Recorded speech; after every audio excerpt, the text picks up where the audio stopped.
su exposición. Ahora sí, agradecemos la participación de la señora Ángela Acevedo y le cedemos la palabra. Buenos días.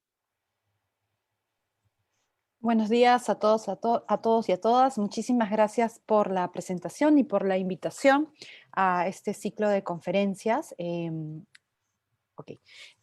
Viendo estas cosas, la tecnología, a veces uno se distrae. Como les decía, esta es la primera conferencia que estamos iniciando en estos días, en estos 3 días, en el marco de la Política Nacional de Cultura, ¿no? La Política Nacional de Cultura, que es el instrumento de gestión que hemos aprobado como sector, como país, hace no más de 2 meses, es un hito para nuestro país, para la gestión cultural. Y la idea de estas conferencias, de estas charlas que estamos coordinando, que se ha trabajado con Servir, con ENAP, es presentarles los avances y la implementación de la política misma nacional de cultura. A mí me ha tocado, como el área de interculturalidad, me toca trabajar o contarles un poco de lo que estamos haciendo sobre los servicios públicos interculturales, ¿no? que es parte de los lineamientos de política y que es clave para hablar de un país distinto, ¿no? Cuando hablamos de interculturalidad, a lo largo de lo que de lo que yo comienzo a comentarles y seguramente de sus propias experiencias, todos sabemos que nuestro país, un país tan diverso como el nuestro, tiene como clave trabajar en el respeto de todos sus ciudadanos y ciudadanas, y para ello se trabaja a través del enfoque intercultural. Entonces, me permito compartir pantalla para compartir una presentación que se ha hecho para esta oportunidad, y seguramente, déjenme un segundo, eliminar esto, ya. Ok, empecemos. Listo. ¿Por qué hablamos de servicios públicos interculturales y por qué el Ministerio de Cultura habla de interculturalidad, ¿no? El Ministerio de Cultura, a través del Viceministerio de Interculturalidad, es la entidad rectora en materia de inclusión de población indígena o afroperuana, ¿no? Es el órgano técnico especializado en materia indígena del Poder Ejecutivo. Entonces, ¿qué le toca al Ministerio de Cultura a través del Viceministerio de Interculturalidad? Le toca formular políticas, los programas y los proyectos que promuevan la interculturalidad, ¿no? Para que se garanticen los derechos y desarrollos integrales de los diferentes grupos culturales de nuestro país. Es decir, nosotros como entidad del Poder Ejecutivo somos los rectores, somos la autoridad sectorial en dar los lineamientos, las pautas, las directrices, la asistencia técnica necesaria a los diferentes ministerios o niveles de gobierno, tanto el regional como los locales, para que en las políticas que se implementen se incorporen el enfoque intercultural y se respete y garanticen los derechos de tanto la población indígena como la población afroperuana.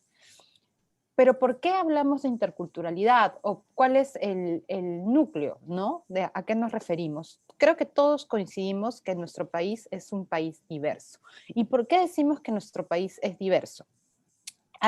Me permito mostrarle algunos ítems de por qué decimos que el país es un país diverso. Primero, hablemos de nuestros pueblos indígenas originarios, ¿no? En nuestro país existen 48 lenguas indígenas. Además de estas 48 lenguas indígenas, hablamos de 55 pueblos indígenas. De ellos, 4 son andinos, el resto amazónicos. Hablamos o tenemos identificado que aproximadamente casi 9.000 localidades corresponden indígenas. ¿Qué significa esto de localidades? Estamos hablando de comunidades nativas, comunidades campesinas, porque las comunidades campesinas también pueden ser indígenas. Estamos hablando de centros poblados, ¿no? Todas ellas aproximadamente son casi 9.000 localidades que se consideran indígenas. En estas localidades indígenas viven 2.694.000, estamos hablando de aproximadamente casi estamos llegando a los 3 millones de personas que se consideran indígenas y que viven en estas localidades. Hablamos de casi 4,5 millones que tienen una lengua materna y de 5.984.000, que es el 25% de la población nacional que se considera o se siente indígena.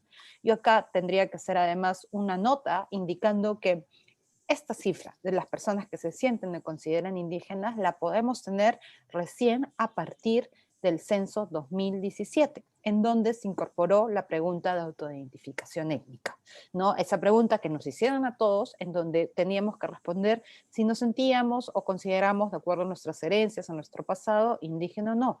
El resultado fue que 25% de nuestra población se siente o considera indígena. En relación al pueblo afroperuano, por la misma pregunta de autoidentificación, tenemos que 3.57 de nuestros ciudadanos y ciudadanas se consideran o autoidentifican afroperuanos y afroperuanas, que representa 894 personas, peruanos y peruanas, ¿no? Estamos hablando de casi 1 millón de personas que se autoidentifican afroperuanas. Entonces, esto nos muestra la gran diversidad de culturas que tenemos en nuestro país, ¿no? Y que es importante conocerlas y valorarlas. Pero también con esta gran diversidad que tenemos y con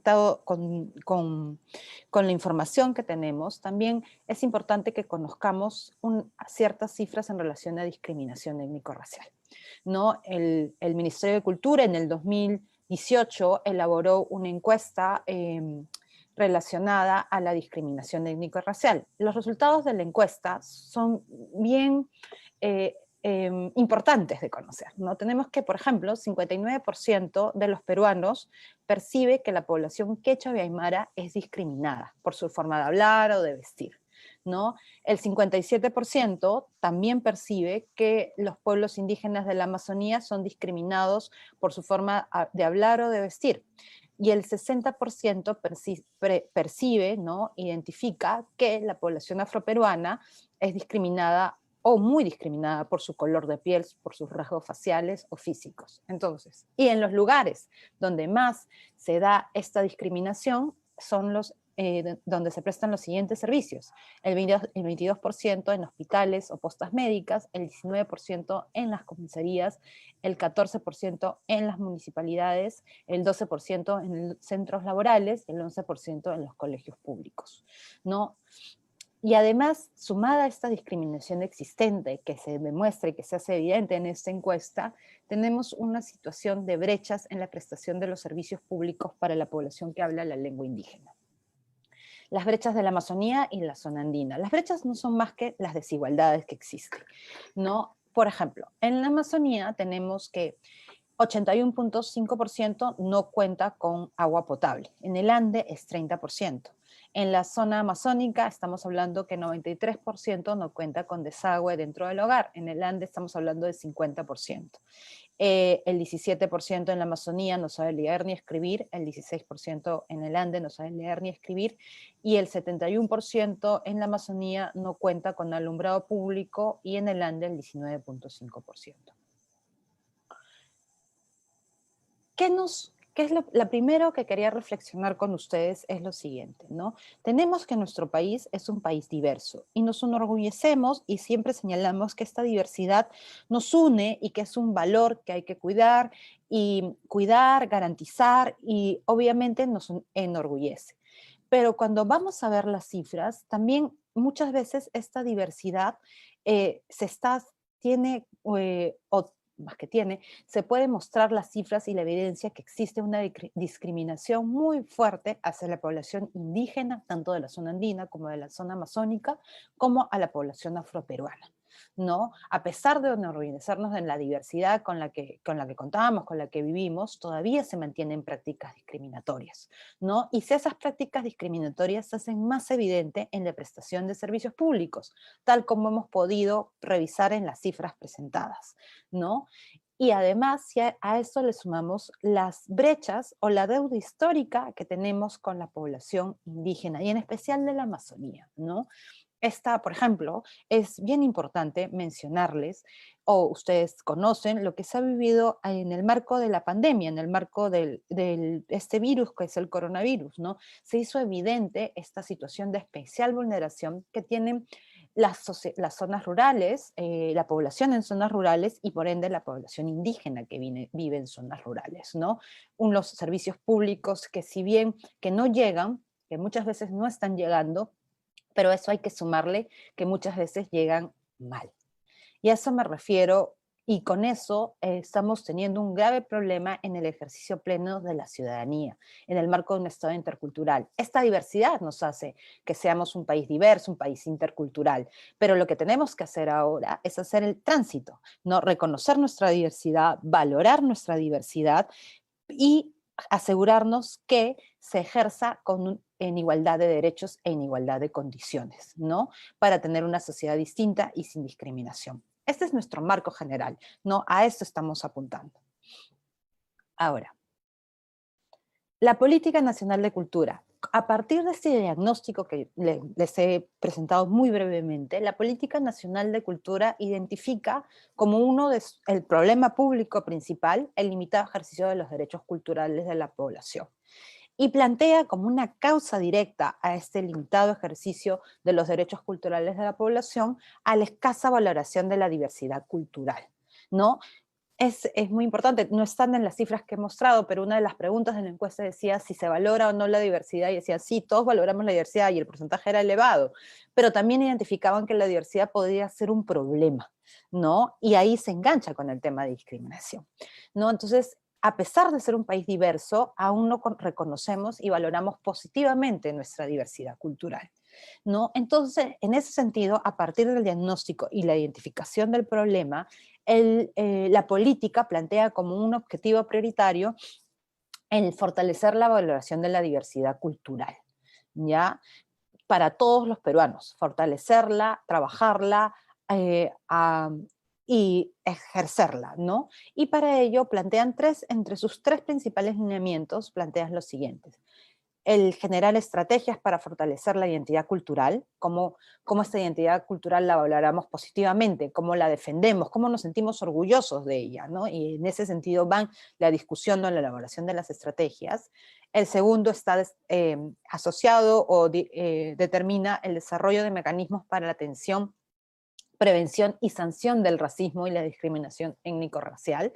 O sea, se ha identificado y se trabaja, y más adelante les comentaré, por ejemplo, que hemos pasado a esta discusión, o como ministerio estamos apostando e impulsando que el racismo, la discriminación étnico-racial es un problema público, ¿no? Y que ese problema público lo tenemos que abordar a través de políticas públicas, ¿no? Y en ese sentido va el proyecto de ley que hemos presentado en el Congreso para ser discutido y aprobado, esperemos, lo más pronto posible.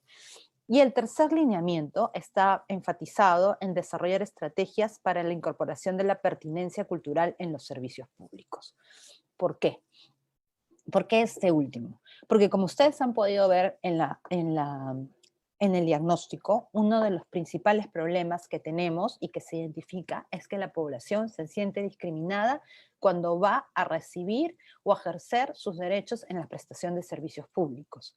Personas que no quieren hablar su lengua indígena cuando van a la posta o cuando van a un servicio del gobierno regional, ¿no? Porque sienten que los van a discriminar mal, que los van a mirar mal, es decir, que los van a discriminar, ¿no? Y eso es un eje fundamental de un Estado, si queremos hablar de un Estado moderno, de un Estado democrático, que el ciudadano no sienta que para ir a recibir un servicio que le corresponde, tenga que ocultar la lengua que habla o vestirse de una manera distinta o sentir vergüenza, ¿no? Esta es la clave para hablar de una sociedad más igualitaria. Entonces, a eso apunta la Política Nacional de Cultura. La Política Nacional de Cultura, y que lo verán en los diferentes días, tiene varios ejes, pero uno de los principales, un objetivo prioritario, está en el fortalecimiento de nuestra diversidad cultural.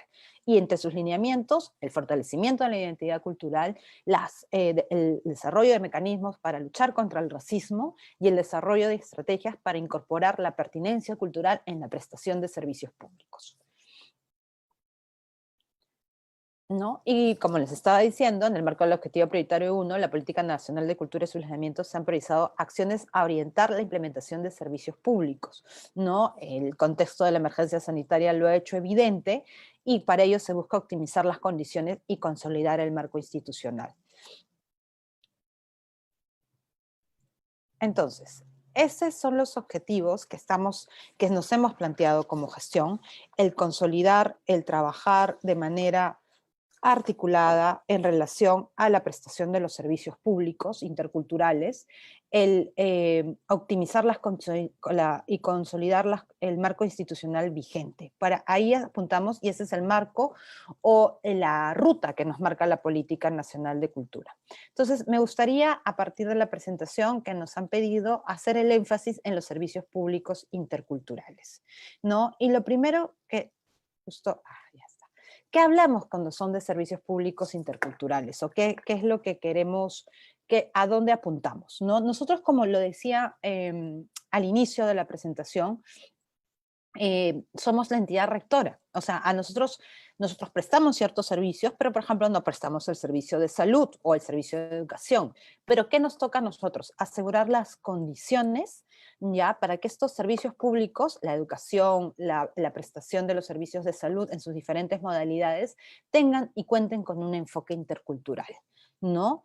Y que sean servicios públicos interculturales es que tomen en cuenta las características lingüísticas y culturales de nuestras poblaciones, ¿no? Las prácticas, los valores y creencias, ¿no? Que se cumpla con la expectativa de la población beneficiaria. Porque además, si logramos que los servicios públicos reconozcan las características culturales de nuestras poblaciones en el marco de los territorios en donde ellas habitan, ¿no? A partir de un enfoque territorial también, vamos a tener doble satisfacción, la satisfacción del usuario, pero también la satisfacción del propio servidor público, que va a hacer que este servicio sea usado de mejor manera y sea utilizado con las mejores condiciones, ¿no? Y para ello hemos establecido 4 ejes para la implementación de servicios públicos interculturales, ¿no? Que es lo básico, lo que tenemos que asegurar para que los servicios puedan tener este componente, ¿no? Uno, tenemos que fortalecer el marco normativo institucional,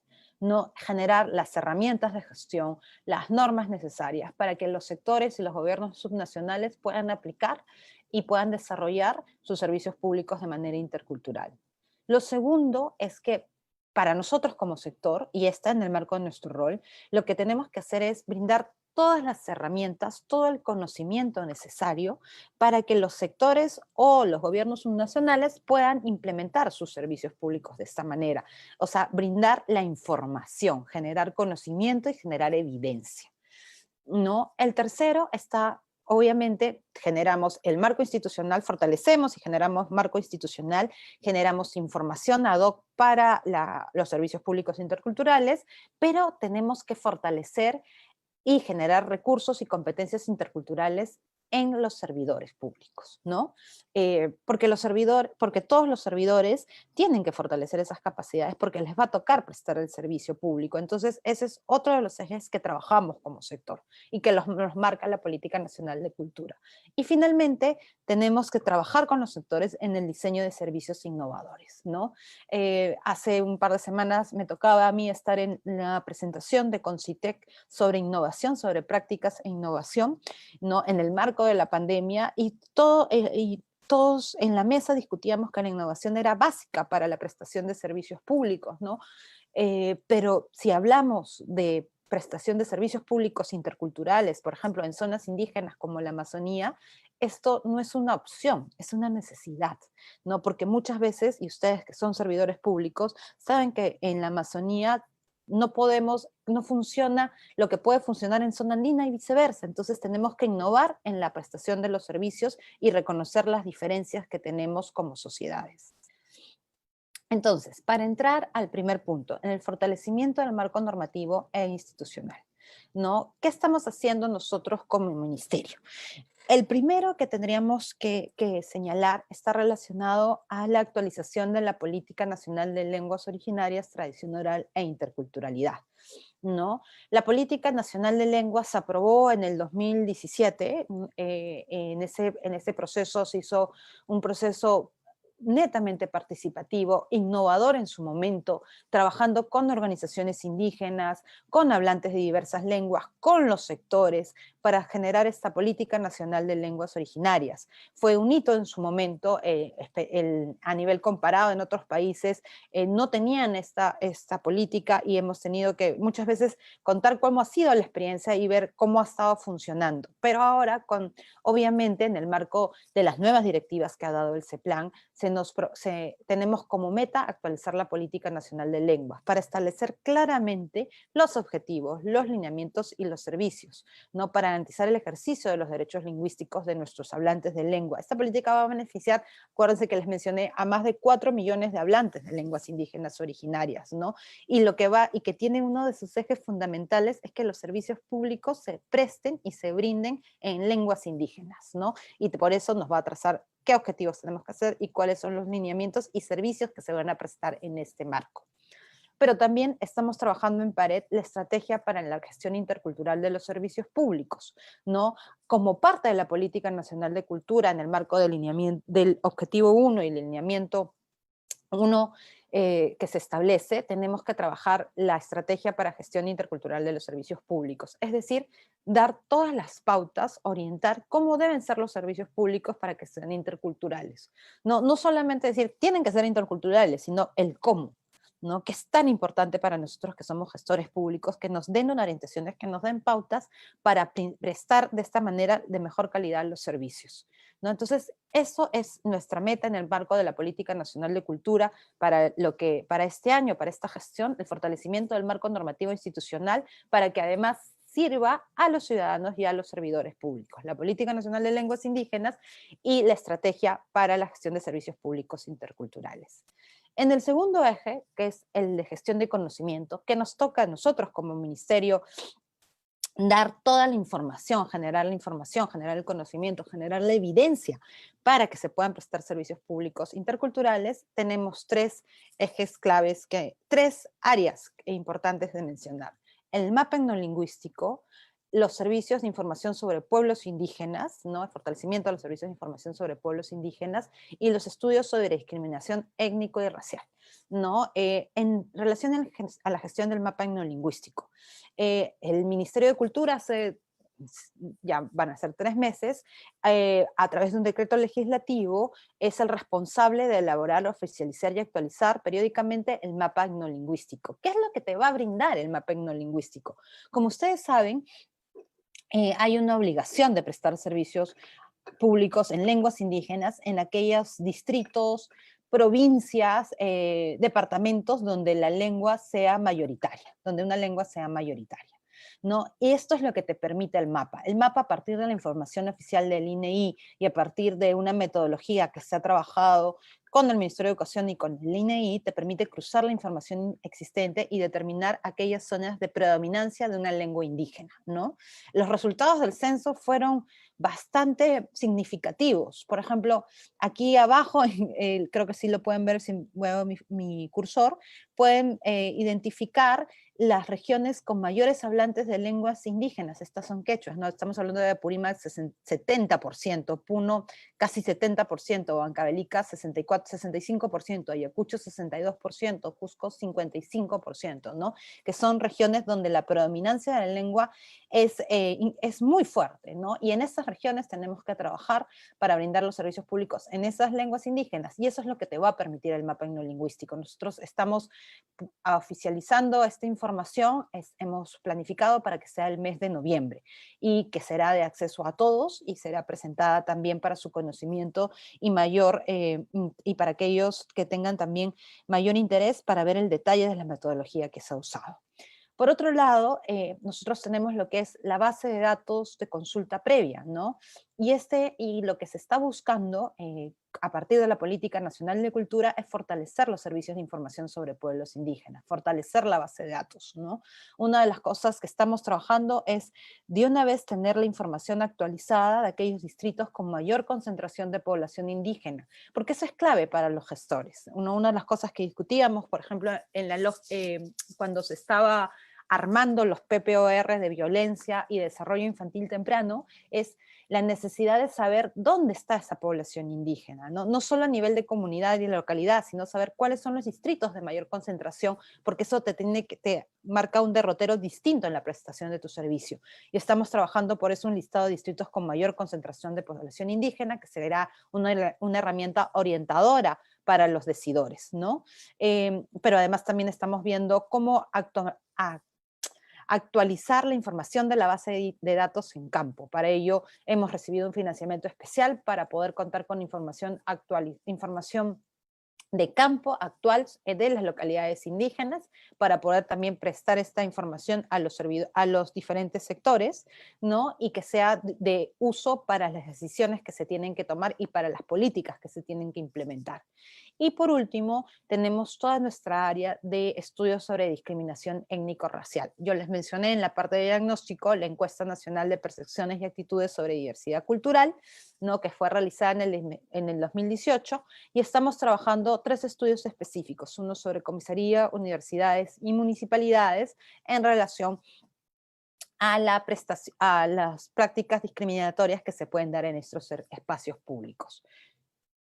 En el tercer eje está la generación de recursos y competencias interculturales. O sea, yo les decía, el primero tiene que estar relacionado a las herramientas de gestión, a la normativa necesaria para que los servicios públicos sean interculturales. El segundo está relacionado a la generación de información. El tercero está en el fortalecimiento de las competencias de los servidores, ¿no? Y en ello el Ministerio ha trabajado yo muestro en varias acciones, en varios programas, pero me permito mostrarles 3 ejemplos.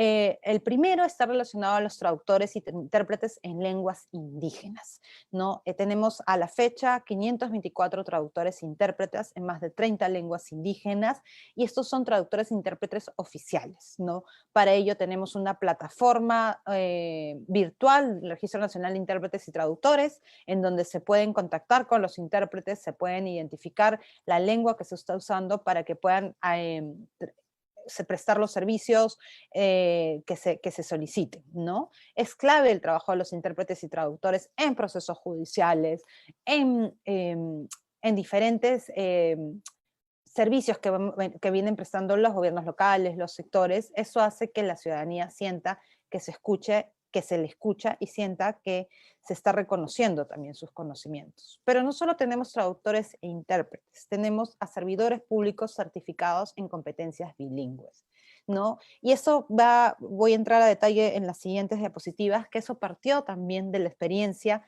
del caso del Apurímac, ¿no? De la experiencia que tuvimos con el gobierno regional de Apurímac, porque una de las cosas que nos demuestra el censo es en ciertas regiones, el gran número de hablantes de lengua indígena, ¿no? Y como ustedes saben, para la prestación del servicio es clave que una de las cosas, uno de los ejes a trabajar tiene que ver con la lengua indígena, no que la persona no se sienta marginada o discriminada por hablar una lengua indígena, que el ciudadano, ¿no? Y eso hace que cuando alguien lo atienda pueda hablar en la lengua indígena. Pero no solamente lo haces con traductores e intérpretes, sino reconociendo a aquellos servidores públicos que hablan una lengua indígena y que también muchas veces se sienten discriminados de reconocer que hablan la lengua indígena. El Ministerio de Cultura tiene todo un programa de certificación de funcionarios en lenguas indígenas, ¿no? Y eso fue lo que se trabajó específicamente con el gobierno regional de Apurímac, que los pasaré a contar más detalladamente, pero se trabajó con ellos para identificar a aquellos funcionarios que hablan en lengua indígena, se les capacitó y se les dio esta acreditación. A la fecha tenemos 2.756 funcionarios, servidores que hablan reconocidos con competencias bilingües. Y el 4 está pensado en el diseño de servicios, ¿no? Diseños de servicios innovadores que puedan reconocer las diferencias culturales de nuestra población. Desde el Ministerio de Cultura hemos creado hace un mes la Central de Interpretación y Traducción en Lenguas Indígenas. ¿Qué es esto? Fue creada por decreto supremo, ¿no?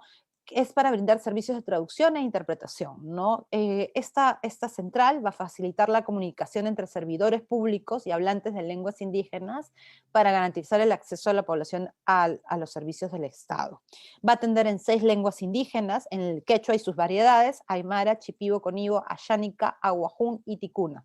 Estas lenguas representan casi el 98% del total de los 4.5 millones de hablantes en lenguas indígenas, ¿no? ¿Qué es lo que queremos con la Central de Interpretación y Traducción? Y con la pandemia se hace más evidente. Como ustedes saben, estamos con todas las situaciones de distanciamiento social, restricción de viajes, etcétera, y vamos a vivir en los siguientes meses, o estamos viviendo una nueva normalidad.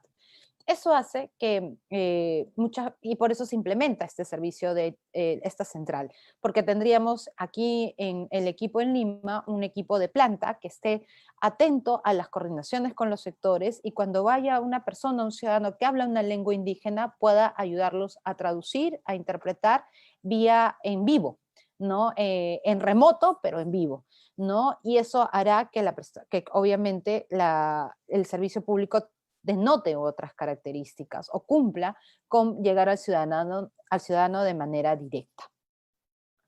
Entonces, esos son los 4 ejes que venimos trabajando en el marco de la Política Nacional de Cultura para prestar servicios públicos interculturales. Y me gustaría entrar me faltó, discúlpenme, señalar que también estamos trabajando en el servicio de orientación a, a los casos de discriminación étnico-racial, ¿no? Esto, como les he podido señalar, este es uno de los principales problemas que vivimos como país, los casos de discriminación. Yo estoy ya en el ministerio hace ya algunos años, recuerdo en los primeros años del viceministerio, allá por el 2012, se discutía mucho el tema de discriminación y todavía era un tema que no teníamos esta denuncia más manifiesta de la misma ciudadanía y este reconocimiento de prácticas discriminatorias, ¿no? Estamos en otro momento, este momento la gente reconoce que hay discriminación, reconoce, claro, que existen prácticas discriminatorias, denuncia estas, pero ahora nos toca hacer el acompañamiento y el seguimiento de estos casos de discriminación étnico-racial para que estas prácticas, obviamente, poco a poco y con un cambio en nuestras estructuras también mentales y como ciudadanos se eliminen completamente. Finalmente, para ir, la última parte que me parece clave mostrarles es contarles cómo trabajamos en Apurímac, cómo se hizo el trabajo de servicios públicos interculturales en Apurímac, ¿no? El problema, primero se identificó que más del 60% de la población de Apurímac hablaba una lengua indígena, en este caso el quechua. Efectivamente, los ciudadanos y los ciudadanos hablantes de la lengua indígena muestran dificultades o señalan tener dificultades en la prestación de los servicios públicos, porque el Estado es un Estado monolingüe, ¿no? Entonces, nuestro Estado, ese es el cambio que tenemos que hacer. Entonces, cuando querían ir a recibir un servicio, una información, etcétera, etcétera, prefieren no ir por el Estado monolingüe y, ¿por qué no? Bueno, también por la discriminación estructural que tenemos, ¿no? Entonces, eso hace que haya un ejercicio limitado de los derechos lingüísticos. Y que son derechos fundamentales de nuestra población. Entonces, ¿qué es lo que buscábamos con la intervención? Con la intervención queríamos, o sea, está en el marco del objetivo prioritario 1, que es desarrollar estrategias para incorporar la pertinencia cultural en los servicios públicos, ¿no? El objetivo 1 de la PNC y el lineamiento 1, que es el lineamiento 3, que es desarrollar estrategias para la incorporación de pertinencia cultural en servicios públicos, ¿no? ¿Y qué busca esta intervención? Asegurar las condiciones institucionales para la prestación de servicios públicos interculturales que consideren la lengua indígena. Es decir, reconocemos que tenemos un problema, que el Estado presta los servicios en una lógica monolingüe. Entonces, eso hace que haya un ejercicio limitado de los derechos lingüísticos, ¿no? Pero también veamos qué potencialidades había, y teníamos que más del 60% de la población habla una lengua indígena en Apurímac, es decir, los servidores públicos van a hablar la lengua indígena en Apurímac. Entonces, aseguremos las condiciones institucionales para que estos servidores puedan hablar la lengua indígena sin mayor problema y además otorgándole un reconocimiento, ¿no? Se trabajó un diagnóstico y se trabajó de manera articulada. Yo tengo que reconocer el trabajo del gobierno regional de Apurímac y el compromiso político que tuvo desde un inicio, ¿no? Porque identificó el problema y trabajamos de una manera en pared por varios meses, por más de un año, para lograr lo que se logró, ¿no? Se logró tener, primero, además, para hacerlo ordenadamente, hicimos la experiencia parte por hacer una encuesta lingüística institucional, ¿no? Para saber en qué situación está el personal respecto a sus competencias y actitudes relativas al uso de la lengua quechua, ¿no? Se encuestaron a casi 3.000 servidores públicos en 10 entidades públicas. Yo recuerdo que los resultados de las encuestas los servidores decían, yo hablo la lengua, pero no digo que hablo la lengua. Y cuando en las mismas preguntas que se le hacían, ahorita no se me viene a la mente el tipo de preguntas, pero una de las cosas que decían es, claro, nosotros la practicamos porque vienen muchos ciudadanos y no nos entienden. Entonces le explicamos las cosas, les hablamos en quechua. Entonces se daba, ya en la práctica se daba el uso de la lengua, sino que no tenía un reconocimiento. Y la encuesta nos permitió tener una línea de base de cómo estaba la situación y qué prácticas se estaban realizando. No, se elaboraron mesas técnicas, 6 mesas técnicas para identificar el problema, identificar los objetivos, identificar la agenda conjunta de trabajo, ¿no? Fue un trabajo coordinado, participativo, no un trabajo de imposición, sino siempre coordinando con el propio gobierno regional, porque es el gobierno regional al final el que lo tiene o lo tenía que implementar, ¿no? Se realizaron reuniones con entidades priorizadas para difundir, para sensibilizar, para trabajar de manera directa y para mostrarle los resultados de la encuesta lingüística que eran claves para que todos conocieran cómo estaba la situación en el gobierno regional, ¿no? Como resultado de este trabajo, tuvimos a 974 servidores públicos que participaron en talleres de sensibilización para la certificación de competencias en lenguas indígenas. Se certificó a casi 500 servidores públicos bilingües con con competencias bilingües en la región.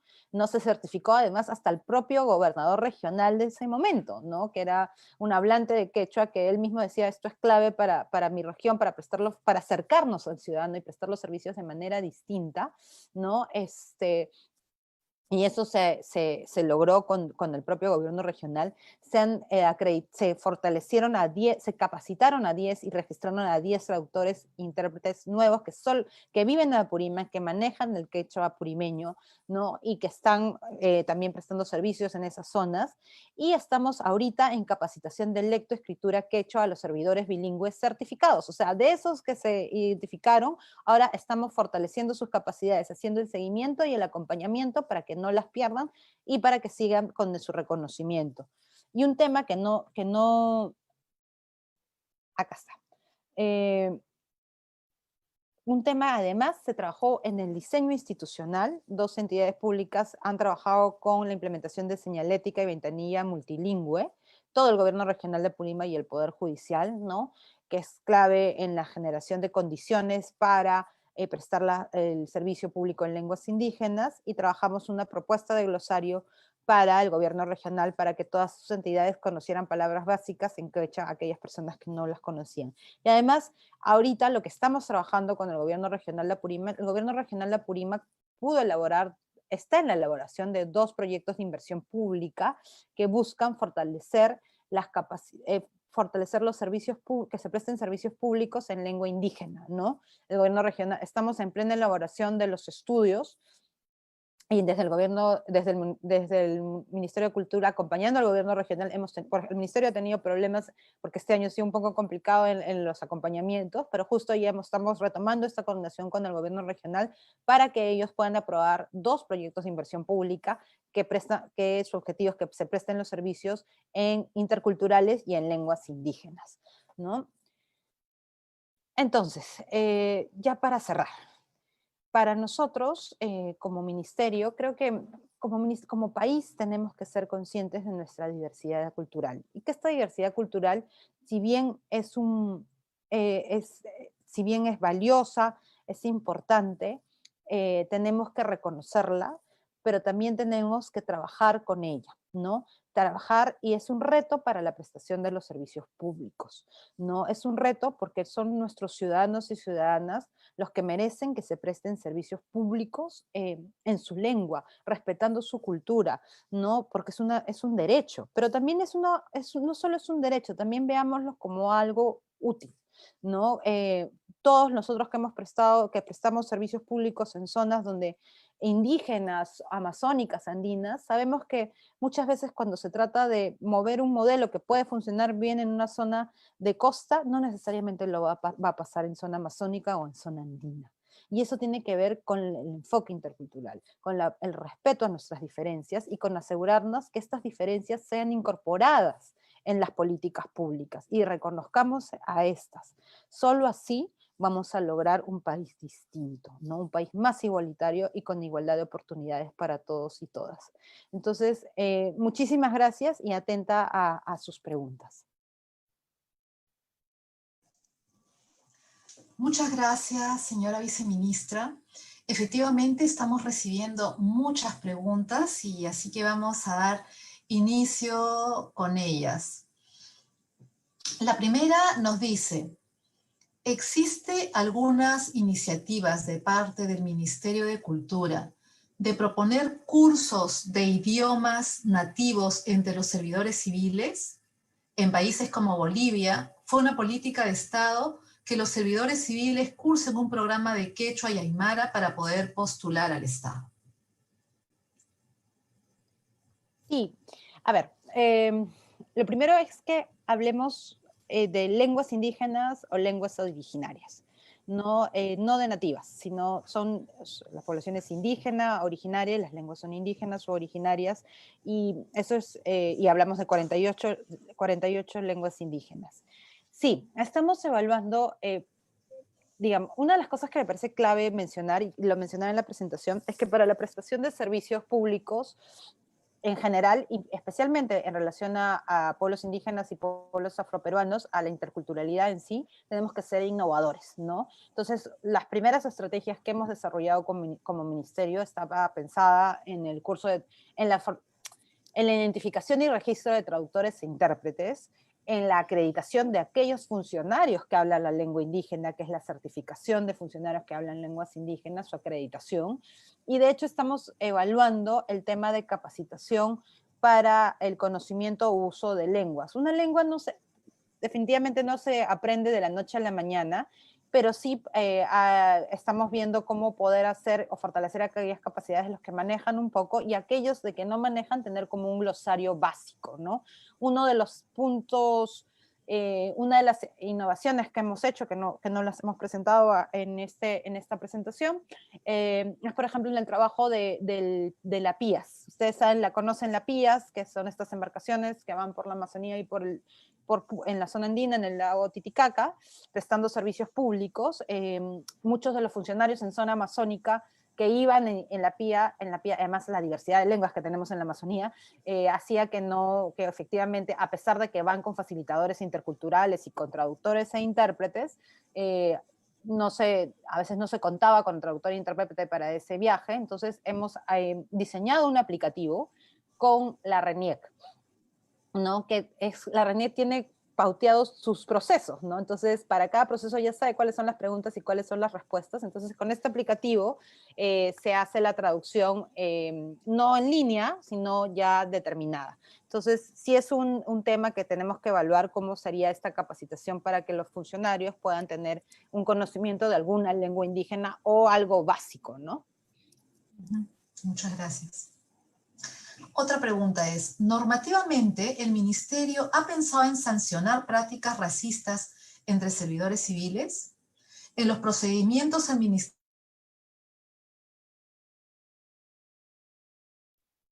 Se cortó. Sí, vamos a continuar esto con la ronda de preguntas. Ahorita en un momento nos reconectamos entonces con nuestra moderadora que está teniendo problemas técnicos. Creo que ya hemos retomado, Isabel, ¿sí? Sí. Listo. Te dejamos el pase entonces. ¿No se me escuchó la pregunta? No, si puedes repetirla, por favor. Ah, disculpen. Ya decía, no.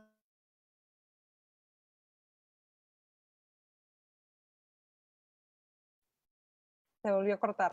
Así es, vamos a detener el video entonces de la moderadora y a ver, vamos a ver para retomar, un segundo, por favor.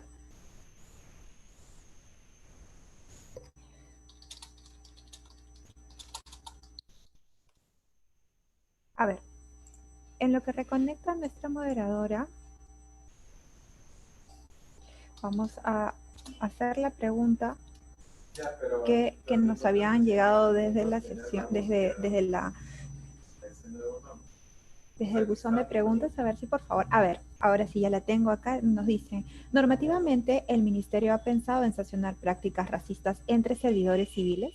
En los procedimientos administrativos disciplinarios no aparece esa sanción y suele ocurrir mucho en algunas entidades que atienden al usuario. ¿Qué nos puedes comentar en ese punto? Sí, es justo estamos trabajando para hacer las modificaciones normativas correspondientes, ¿no? E incluirle, lo que se trabajaba era por el código de ética, mal no recuerdo, para ver algún tipo de sanción, pero justo se está trabajando para ver cómo se incorpora también en los temas y causales de los funcionarios, ¿no?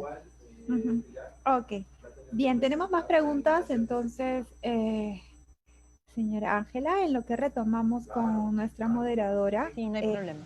Sí, nos dicen, ¿cómo ha trabajado el Estado con personas cuyo idioma de origen es de otros temas, como la digitalización de servicios, ya que muchos de estos utilizan programas tecnológicos cuyas palabras son difíciles de entender para un ciudadano de zonas rurales? Bueno, ahorita estamos con... esa pregunta es súper importante y claro, es un reto inmenso, ¿no? Porque una de las cosas que nos obliga la pandemia y el coronavirus es el uso de estas nuevas tecnologías, ¿no? Y ahí tenemos dos brechas que cerrar, ¿no? La brecha de acceso, que es que puedas tener acceso a internet, por decirlo así de sencillo, y eso se está trabajando, o sea, el Ministerio de Transporte está trabajando para cerrar en los próximos años la brecha de acceso a conectividad. Y lo segundo es que tú puedes tener el acceso, pero problemas en no es el mal uso, sino deficiencias en el uso de tecnologías o como se mencionaba en la pregunta.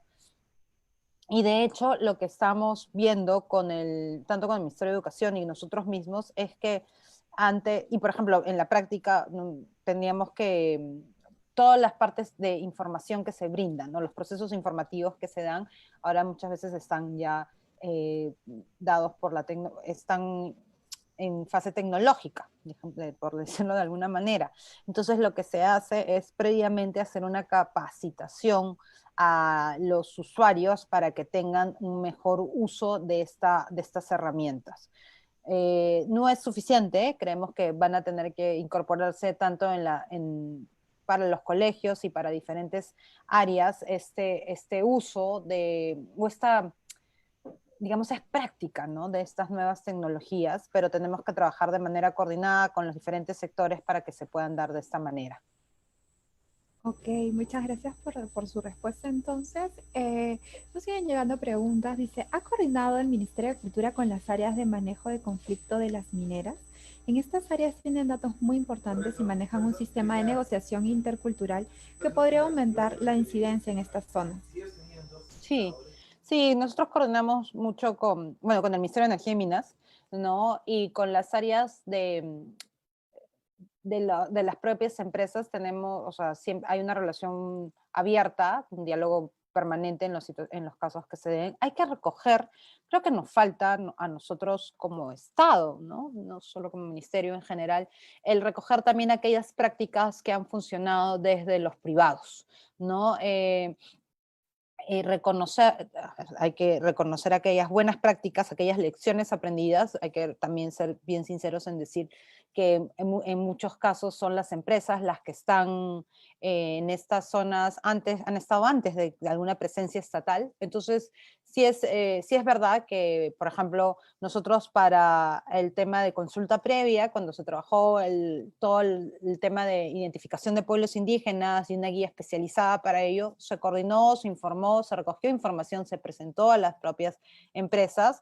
La lógica, o sea, creo que nosotros como sector somos muy claros en decir que nuestras puertas están abiertas para coordinar, para informar, para recoger experiencias de los diferentes actores de la sociedad, ¿no? Sean indígenas, afroperuanos, público, privado, porque solo así vamos a poder identificar aquellas buenas prácticas que funcionan y también aprender de los errores de otros para poder tener un mejor uso de recursos.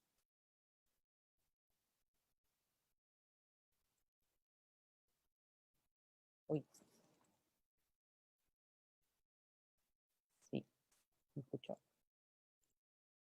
Creo que ¿Aló? Sí, perdón, me no te preocupes.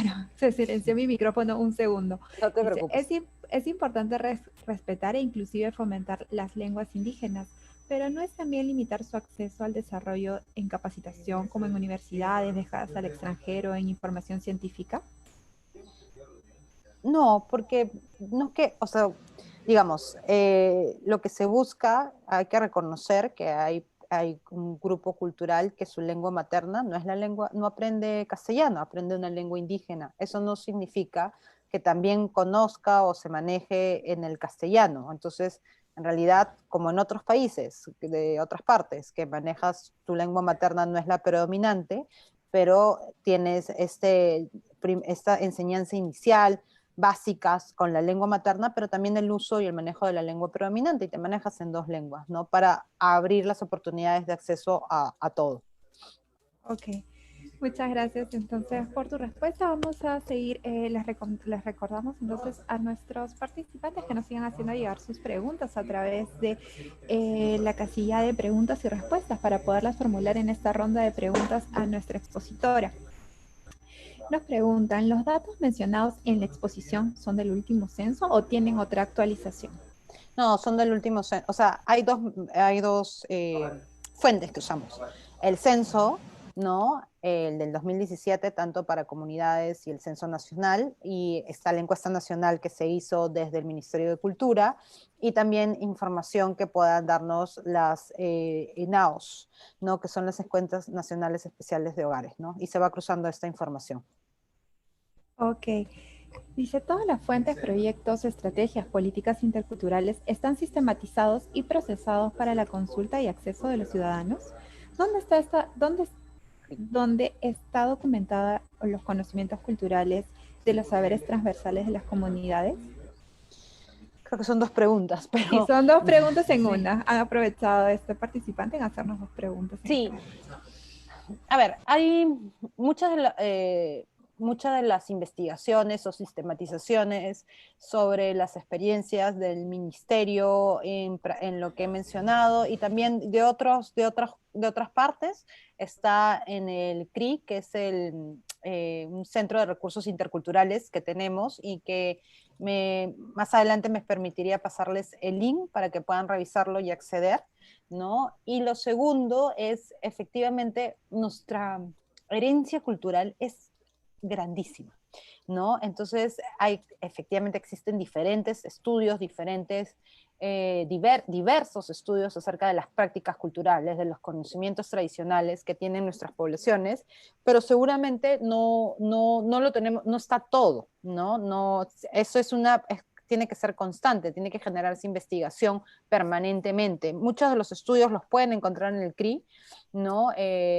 Porque está no solo desde el área de interculturalidad, el Ministerio de Cultura tiene también el Ministerio de Patrimonio y el área que ve todo el tema de prácticas y tradiciones culturales, que hay una serie de estudios que pueden ser de utilidad. Pero creo que la gran tarea que tenemos como país, y también que eso es algo que tiene que verse con la academia en la agenda de investigación, es la documentación de la mayoría de prácticas culturales y conocimientos tradicionales, ¿no? Para que poder tener la información, y porque eso ayuda tanto a la documentación, pero también a la información necesaria para la generación de políticas. Así es, muchísimas gracias. Nos escriben del Callao, nos dicen, en el Callao tenemos migrantes que hablan lenguas indígenas de sierra y selva. ¿El Ministerio de Cultura tiene el registro exacto para el acceso de los ciudadanos? ¿A qué dirección o correo se pueden solicitar, ya que quieren promover servicios interculturales para ellos? Pueden escribir, yo no tengo ningún problema, pueden escribirme a mí y los derivo a la persona, a mi correo, a Acevedo, y los derivamos a la persona que maneja esa información, que sería el área de base de datos, Francisco Aguilar, para que pueda darles la información pertinente y cualquier asesoría que necesiten. Nos escriben desde Apurímac también, nos dice, ¿cuánto tiempo duró este proceso de trabajo en Apurímac? Mira, duró más de un año, si mal no recuerdo, porque, como les he comentado, fue toda una experiencia de trabajo con el gobierno regional, que partió por la encuesta, por las mesas técnicas, por la sensibilización, para culminar en la primera etapa o la primera fase con la certificación de aquellos funcionarios que hablan una lengua que hablaban la lengua indígena, ¿no? Fue más de un año. Igual seguimos de trabajo permanente con el propio gobierno regional. Por ejemplo, como les mencionaba, ahora estamos haciendo esta actualización a los funcionarios que fueron acreditados como servidores públicos bilingües apurimeños en el manejo del uso del quechua, ¿no? Para que sus competencias estén más fortalecidas y capacitadas. Entonces, eso es como para que, digamos, no es una intervención que se entra y se sale, sino es una intervención que es más permanente, ¿no? Se hace la primera fase y de ahí se va continuando. Además, estamos trabajando ahora con el gobierno regional los proyectos de inversión pública. Sí, eso sería. Muchas gracias entonces por su respuesta. Nos preguntan entonces sobre un tema que habías tocado un poco antes en alguna pregunta anterior.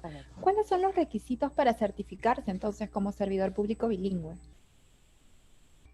Sí, mira, lo que nosotros hacemos es coordinamos, así como hemos trabajado con Apurímac, hemos trabajado con el gobierno regional de Ayacucho, con el gobierno regional de Cusco, en la acreditación de funcionarios bilingües, ¿no? ¿Cuáles son los requisitos? Bueno, nosotros iniciamos la campaña con un aliado, que en estos casos han sido estos gobiernos regionales. Iniciamos una campaña, se informa sobre el inicio de la campaña, y de hecho se inscriben y se pasa primero una evaluación y una capacitación, unas jornadas de capacitación, de ahí evaluación y de ahí se da un examen. Si se pasa el examen tanto escrito como presencial, el presencial es una cómo atiendes a un ciudadano en lengua indígena, ¿no? Cómo haces tu rol de servidor bilingüe. Si se acredita el puntaje necesario, se da la acreditación de servidor bilingüe. ¿Qué nos toca a nosotros como ministerio? Estamos justo en la planificación de las acreditaciones para el próximo año, en donde se haría, y seguramente cuando están ya programadas, serán informadas por la página web del Ministerio de Cultura.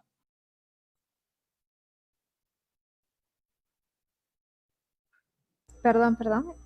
Nos dicen aquí, hace años hubo una iniciativa para salvar la lengua moche de Lambayeque. ¿Se ha propuesto más iniciativas como esta? Sí, en el caso de las lenguas indígenas en peligro de extinción, nosotros hemos trabajado con la lengua taushiro y con la lengua resígaro, que son lenguas en peligro de extinción con muy pocos hablantes, porque en el caso de la lengua moche es una lengua extinta, ¿no? Es otra su situación.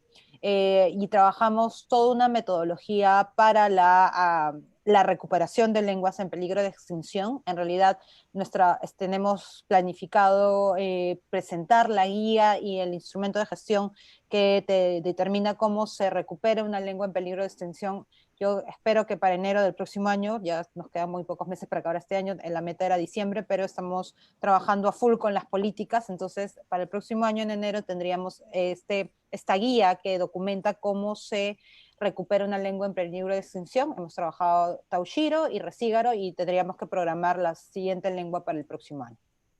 Muy bien, gran trabajo entonces el que tienen por delante. Nos preguntan por aquí si la experiencia de Apurímac es un trabajo que proporciona un modelo adaptable a otras realidades.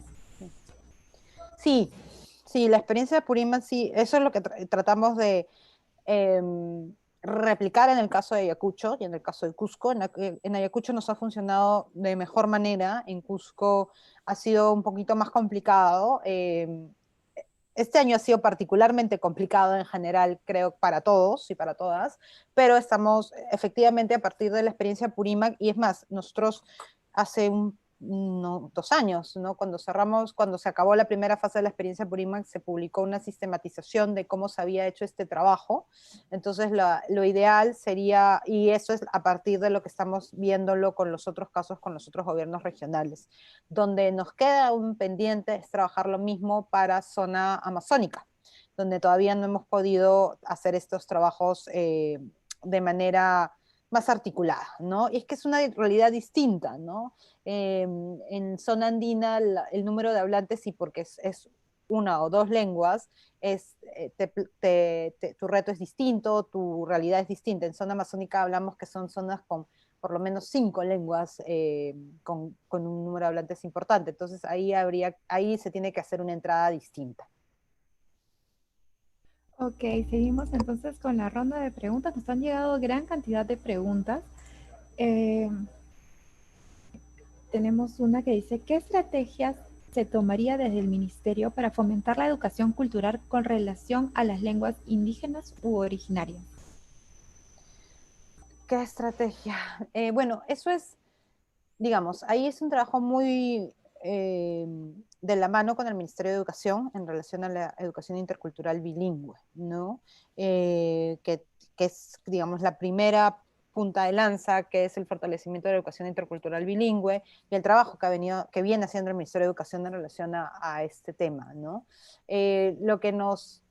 Y es en el espacio público, ¿no? Porque tenemos que fortalecer el trabajo y las estrategias tanto en los espacios, principalmente en los espacios públicos, ¿no? Y lo que nosotros decimos es que una lengua no se pierde en la medida de que se use.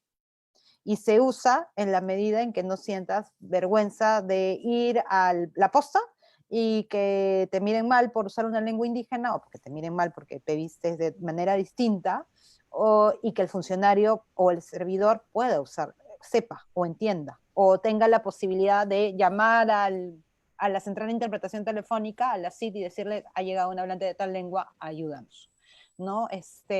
Eso es lo principal. Nuestra estrategia está pensada o tiene como base o sustento el que la lengua indígena se use, el que los hablantes puedan usar su lengua no solo en los espacios privados, sino también en los espacios públicos. En la medida que suceda eso, estamos logrando este cambio. Y además, en la medida, en los últimos años, además tenemos mucha producción cultural o de artes en lenguas indígenas, ¿no? Música, cine, ¿no? Y eso también es algo que estamos impulsando como ministerio a través de los diferentes incentivos que se dan del ministerio para la producción artística, ¿no? Que haya ítems especializados o dirigidos a hablantes de lenguas indígenas o a producción en lenguas indígenas. Ok, entonces seguimos. Nos preguntan si el Ministerio de Interculturalidad tiene un presupuesto destinado a la implementación del material impreso, materiales infográficos, videos, para acercar más a las personas a que puedan visitar y conocer los museos y complejos arqueológicos de cada dirección desconcentrada de cultura. Dice, se hizo una propuesta desde la DDC Ayacucho, del guiado en quechua con voluntarios, pero vimos que no era suficiente. Sí, en realidad eso es parte mi colega Leslie, del otro viceministerio en relación al presupuesto especializado, pero una de las cosas que estábamos discutiendo justo con Leslie, con el ministro, y en general, ¿no? Con los diferentes sectores, es las impresiones, ¿no? Y esta cuarentena además lo ha hecho más evidente. Una de las cosas que estábamos cuidando es no imprimir por la posible transmisión de virus en estos materiales. Y en general lo que estamos, por ejemplo, desde el Viceministerio de Interculturalidad, hemos preferido trabajar audios en el marco de la cuarentena, no en el marco del coronavirus. Hemos trabajado más de 100 audios con información especializada acerca del coronavirus, pero también de los otros sectores acerca de cómo vivir la pandemia, ¿no? Y ha funcionado de una manera muy eficiente. Justamente nosotros estamos en las siguientes semanas, deben estar saliendo ya el nuevo paquete de audios sobre el coronavirus y que se van a difundir en las principales radios a nivel nacional, y estamos mandando además mensajes de texto en lenguas indígenas en el marco de esta cuarentena, ¿no? Pero sí, hay que ser muy creativos también en la lógica de nuevos materiales. No todo necesita ser impreso, ¿no? También tenemos que apostar por nuevas cosas. Muy bien, muchas gracias por su respuesta, y avisarles a todos nuestros participantes, a los que se encuentran conectados a nuestro canal de Zoom, que hemos enviado ya el link de descarga de la presentación que ha usado la viceministra Ángela Acevedo para esta presentación del día de hoy, para que lo puedan tener como material de consulta. Recuerden que deben hacerle clic al link que les hemos enviado para que puedan descargarlo. Muy bien, entonces seguimos con la ronda de preguntas. Nos preguntan, ¿de qué manera el Ministerio de Cultura podrá llevar a cabo el cumplimiento del Plan Nacional de Cultura en esta pandemia? Un segundo. Perdón, justo les estoy mandando en el chat el Centro de Recursos Interculturales, que es un es una plataforma en donde pueden encontrar las diferentes publicaciones, no solo del ministerio, sino de diferentes sectores, diferentes especialistas en relación a temas de interculturalidad, que creo que les puede ser de gran utilidad. Bueno, ese es uno de los principales retos que tenemos como ministerio, implementar la Política Nacional de Cultura en el marco de la propia emergencia que estamos viviendo, ¿no? Estamos justo en las discusiones y en la elaboración de los planes para su implementación. En el caso del Viceministerio de Interculturalidad, a nosotros, como les señalaba, nos toca todo el lineamiento 1, el objetivo 1 con 3 lineamientos principales. Como les decía, en el primer lineamiento estamos en la construcción o en la elaboración de la actualización de las políticas relacionadas al subsector. En el caso de discriminación, estamos fortaleciendo el área de asesoría y asistencia técnica para los casos de discriminación, y en el caso de servicios públicos interculturales es un poco lo que les he mencionado previamente, ¿no? El tema del fortalecimiento institucional, seguir con la capacitación y el fortalecimiento de los funcionarios, la generación de información y servicios públicos con enfoque intercultural. Así es. Nos preguntan si ustedes tienen algún conocimiento en esta coyuntura de pandemia, cómo se está afectando a la población quechahablante, sobre todo en la región Apurímac.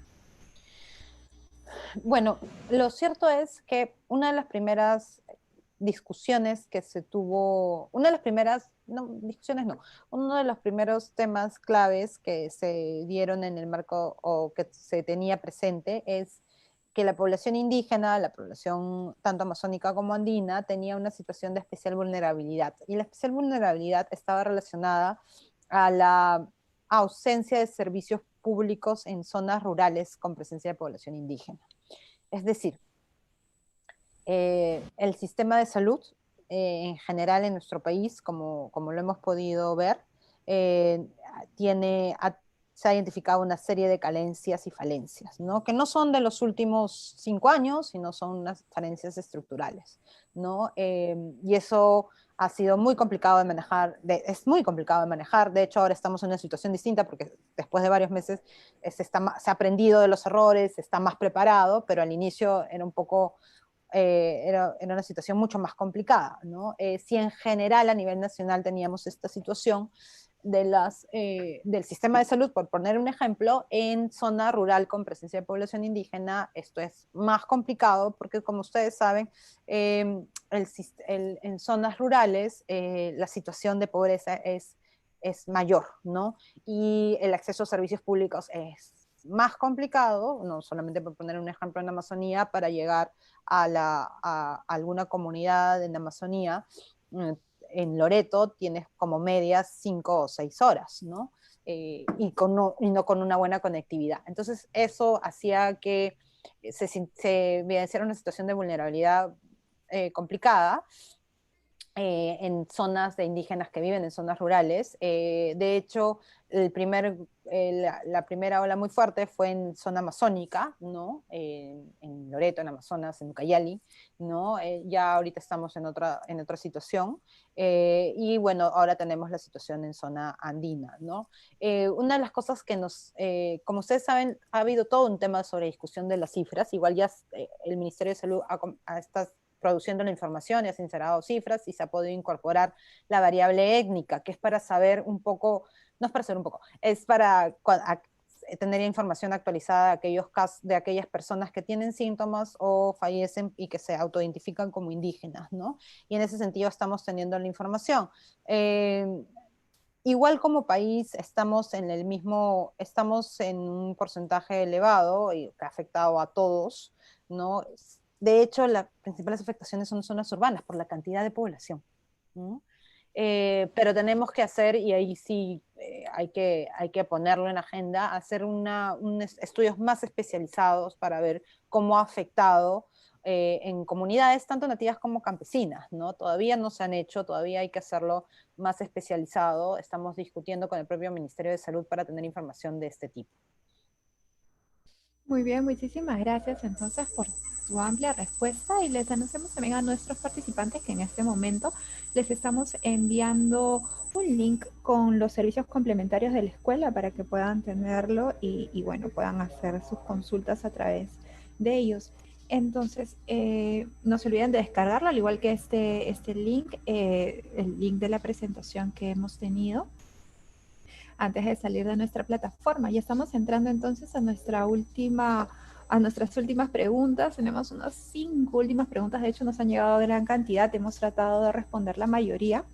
Nos preguntan si en relación al desarrollo de bibliotecas en la región Apurímac, ¿cómo ve usted la apertura de los servicios dirigidos a usuarios de instituciones educativas y servicio en general, y públicos en general?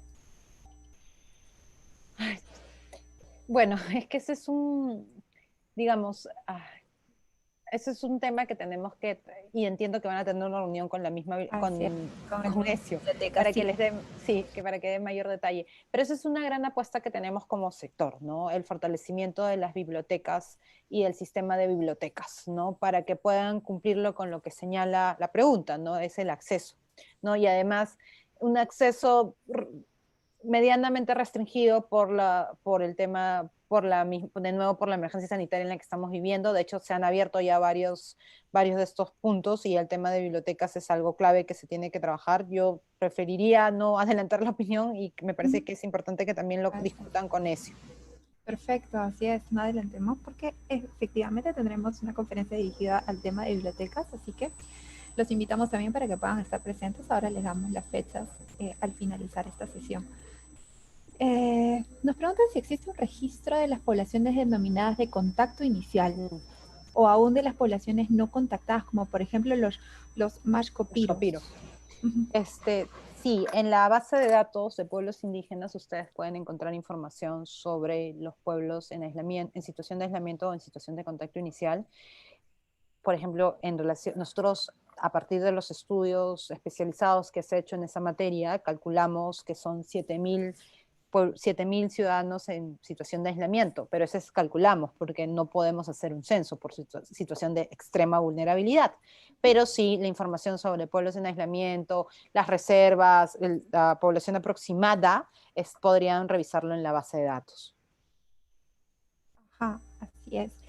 Nos preguntan si existe, el proceso de transversalización de la política ha tenido algún tipo de contratiempo o existe un compromiso entre diversos sectores.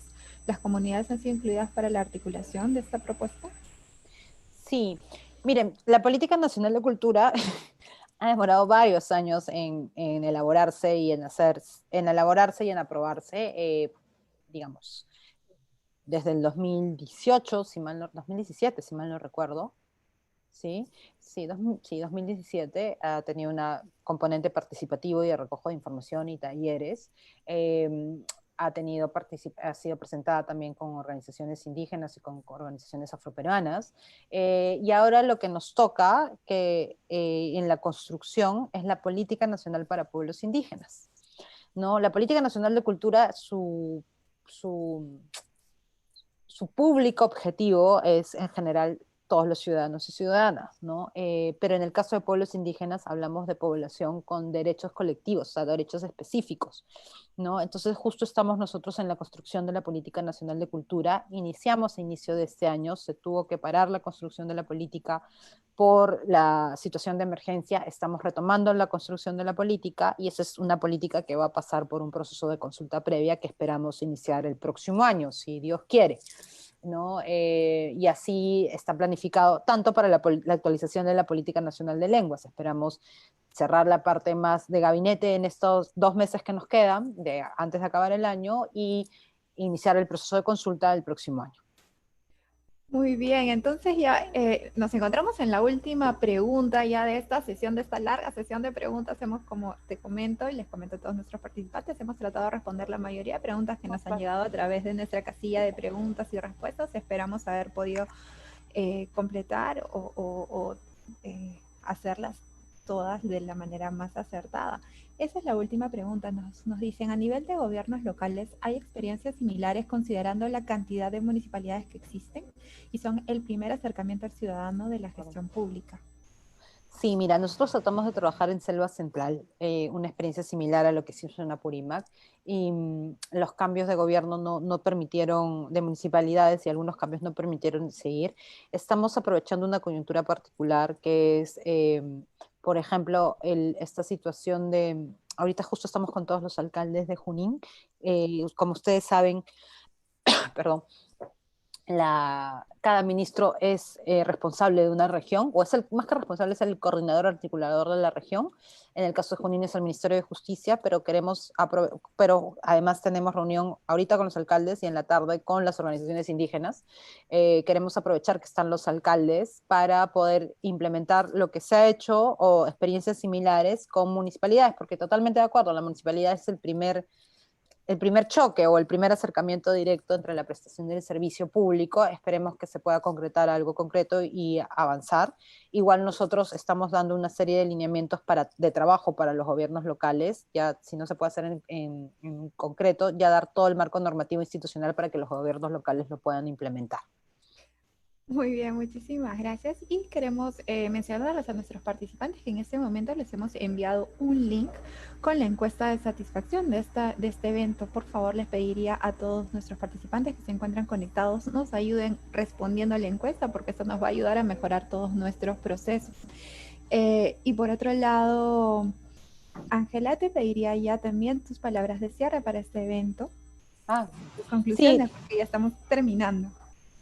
Sí, no, muchísimas gracias a todos y a todas y al equipo de NAPServit por la invitación. Espero haber sido lo más clara posible. Esto es un tema que para discutir mucho y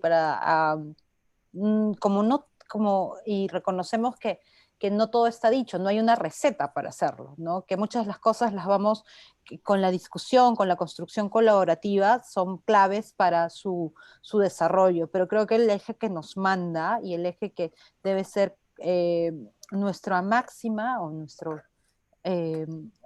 nuestra forma de actuar es que seamos conscientes que este es un país diverso, que esta diversidad nos enriquece, pero que nos muestra muchos retos, y nosotros como servidores públicos somos los primeros, a la primera cara para hacer que este país sea un país realmente diverso y no discriminador. Entonces es muy importante el acercarse al ciudadano, el prestar servicios públicos de manera adecuada, pertinente, ¿no? Y en ese sentido el Ministerio está comprometido para brindar las herramientas, la asistencia técnica y el acompañamiento y construir de manera conjunta. Entonces, muchísimas gracias. Les he dejado el CRI, está la presentación, y cualquier duda que puedan tener, no hay ningún problema, mi correo es público, así que me pueden escribir. Muchísimas gracias. Muchísimas gracias, Ángela Acevedo, viceministra de Interculturalidad del Ministerio de Cultura.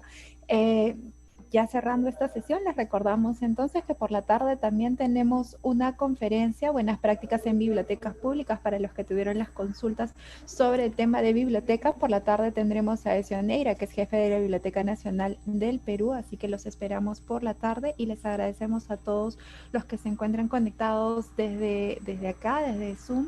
Les agradecemos su preferencia, así también les agradecemos a todas las personas que se conectaron desde nuestras redes sociales. Muy buenos días tengan todos ustedes y nos reencontramos por la tarde.